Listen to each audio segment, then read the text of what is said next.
ಅಂಬೇಡ್ಕರ್ ಭವನ ಮಾಡಿರ್ತಕ್ಕಂಥದ್ದು ಅಲ್ಲಿ ಸಭೆ ಸಮಾರಂಭಗಳನ್ನ ಮಾಡಬೇಕು, ಸಮಾಜದ ಬಗ್ಗೆ ಜಾಗೃತಿ ಮೂಡಿಸಬೇಕು, ಸರ್ಕಾರ ಸೌಲಭ್ಯಗಳನ್ನು ಪಡ್ಕೊಳ್ಬೇಕು ಅಂತ ಹೇಳಿ. ಆದ್ರೆ ಇಲ್ಲಿ ಚಪ್ಪಲಿ ಹಾಗೂ ಬಟ್ಟೆ ಅಂಗಡಿಗಳನ್ನ ಮಾಡ್ಕೊಂಡಿದ್ದಾರೆ ಎನ್ನುವಂತಹ ಗಂಭೀರ ಆರೋಪ ಇದೀಗ ಕೇಳಿ ಬಂದಿರತಕ್ಕಂತಹದ್ದು.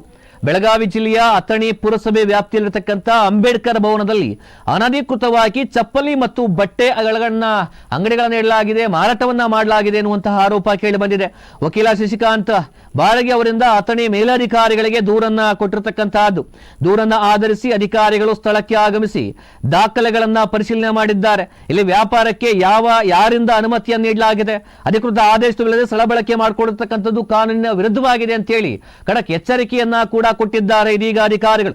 ಅಂಬೇಡ್ಕರ್ ಭವನವನ್ನ ಜನೋಪಯೋಗಿ ಕಾರ್ಯಕ್ರಮಗಳಿಗೆ ಬಳಸಿಕೊಳ್ಬೇಕು, ಇದನ್ನ ಮಾರುಕಟ್ಟೆ ಮಾಡಿದಂತೆ ಅನಧಿಕೃತವಾಗಿ ಮಾಡ್ತಿರ್ತಕ್ಕಂಥದ್ದು ತಪ್ಪು ಅಂತ ಹೇಳಿ ತಮ್ಮ ಅಸಮಾಧಾನ ಆಕ್ರೋಶವನ್ನ ಕೂಡ ವ್ಯಕ್ತಪಡಿಸಿದ್ದಾರೆ. ಸಾರ್ವಜನಿಕ ಸ್ಥಳಗಳ ದುರುಪಯೋಗ ತಡೆಯೋದಕ್ಕೆ ಪುರಸಭೆ ಮುಂದಾಗಬೇಕು, ಘಟನೆ ಸಂಬಂಧಿಸಿದವರಿಗೆ ಶಿಸ್ತು ಕ್ರಮ ಕೈಗೊಳ್ಳಬೇಕು ಅಂತ ಹೇಳಿ ವಕೀಲರಾಗಿರ್ತಕ್ಕಂಥ ಮಿತೇಶ್ ಪಟೇಲ್ ಅವರು ಕೂಡ ಒತ್ತಾಯವನ್ನ ಮಾಡಿದ್ದಾರೆ. ಅಂಬೇಡ್ಕರ್ ಭವನ ಇರತಕ್ಕಂತಹದ್ದು ಜನೋಪಯೋಗಿ ಕಾರ್ಯಕ್ರಮಗಳನ್ನ ಮಾಡ್ಲಿಕ್ಕೆ, ಆದ್ರೆ ಇವ್ರು ನೋಡಿದ್ರೆ ಇಲ್ಲಿ ಚಪ್ಪಲಿ ಅಂಗಡಿಗಳನ್ನ ಇಟ್ಕೊಳ್ತಕ್ಕಂತಹದ್ದು, ಅಲ್ಲಿ ಬಟ್ಟೆ ಅಂಗಡಿಗಳನ್ನ ಇಟ್ಕೊಳ್ತಕ್ಕಂಥದ್ದು, ವ್ಯಾಪಾರ ಮಾಡ್ತಕ್ಕಂಥದ್ದು ಎಷ್ಟರ ಮಟ್ಟಿಗೆ ಸರಿ? ಯಾರು ಇವರಿಗೆ ಅಧಿಕಾರವನ್ನ ಕೊಟ್ಟಿದ್ದು? ಹೀಗಾಗಿ ಇದರ ಪರಿಶೀಲನೆ ಮಾಡಲಿಕ್ಕೆ ಕೂಡ ಅಧಿಕಾರಿಗಳು ಸ್ಥಳಕ್ಕೆ ಭೇಟಿ ನೀಡಿ ಸೂಕ್ತವಾಗಿ ಪರಿಶೀಲನೆ ಮಾಡಿ ಅಧಿಕಾರಿಗಳ ವಿರುದ್ಧವಾಗಿ ಕ್ರಮಕ್ಕೆ ಮುಂದಾಗಿದ್ದಾರೆ.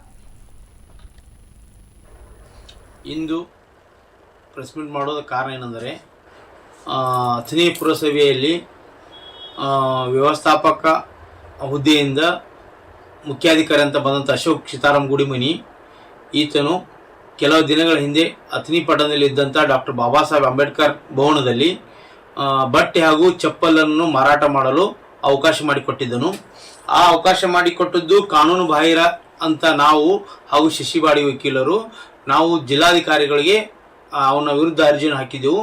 ಅದರ ಪ್ರಕಾರ ನಿನ್ನೆ ಜಿಲ್ಲಾಧಿಕಾರಿಗಳ ಆದೇಶದ ಮೇರೆಗೆ ಇಂಜಿನಿಯರು, ಮ್ಯಾನೇಜರು ಹಾಗೂ CO ಅವರು ಬಂದು ಅಥಣಿ ಅಂಬೇಡ್ಕರ್ ಭವನವನ್ನು ಪರಿಶೀಲಿಸಿದಾಗ ಸದರಿ ಮುಖ್ಯಾಧಿಕಾರಿ ವಿರುದ್ಧ ಕ್ರಮ ಆಗಲು ಅವರು ತನ್ನದೇ ಅಂತ ದಾಖಲೆಗಳನ್ನು ಕಲೆಕ್ಟ್ ಮಾಡಿದರು. ಅಂತ ಮುಖ್ಯಾಧಿಕಾರಿ ತನಗೆ ಅಧಿಕಾರ ಇಲ್ಲದಿದ್ದರೂ ಕೂಡ ಅವನು ಜಿಲ್ಲಾಧಿಕಾರಿ ಆಸ್ತಿಯನ್ನು ತನ್ನ ಆಸ್ತಿ ಅಂತ ತಿಳಿದು ಅವರು ಏನು ಸೇಲ್ಸ್ ಮಾಡ್ಲಿಕ್ಕೆ ಬಂದಿದ್ರಲ್ಲ ಬಟ್ಟೆ ಮತ್ತು ಅವ್ರಿಗೆ ಯಾವುದೇ ಥರದ ಪರವಾನಗಿ ನೀಡಲಾರದೆ ಕಾನೂನು ಬಾಹಿರವಾಗಿ ಅವರಿಗೆ ಬಟ್ಟೆ ಮತ್ತು ಬೂಟನ್ನು ಮಾರಲು ಕೊಟ್ಟಿದ್ದಾನೆ. ನಾವು ಈಗ ಎಷ್ಟೋ ಸಲ ಅರ್ಜಿ ಕೊಟ್ಟರು ಅವ್ನು ಸಾನ್ಗೊಂಡ್ರೆ ಸ್ಯಾನಿಟರಿ ಇನ್ಸ್ಪೆಕ್ಟರ್ ಆದಂಥ ಸಾನ್ಗೊಂಡ್ರವ್ರಿಗೆ ನಮಗೆ ಯಾವ ಆಧಾರದ ಮೇಲೆ ನೀವು ಅಲ್ಲಿ ಬಟ್ಟೆ ಮಾರಾಟ ಮಾಡಕ್ಕೆ ಕೊಟ್ಟಿದ್ದೀರಿ ಮತ್ತು ನಿಮಗೆ ಏನು ಅಧಿಕಾರ ಇದೆ ಅಂತ ಕೇಳಿದರೆ ಆ ಸ್ಯಾನಿಟರಿ ಇನ್ಸ್ಪೆಕ್ಟರ್ ನಮಗೆ ಯಾವುದೇ ಕಾಗದಗಳನ್ನು ಕೊಡದೆ ರಜದ ಮೇಲೆ ಹೋಗಿದ್ದಾನೆ. ಈಗ ಒಂದು ಮಾತು ಏನು ಹೇಳೋದಂದ್ರೆ, ಅಥಣಿ ಮುನ್ಸಿಪಾಲಿಟಿಯಲ್ಲಿ ತುಂಬಾ ಭ್ರಷ್ಟಾಚಾರ ನಡೀತಾ ಇದೆ.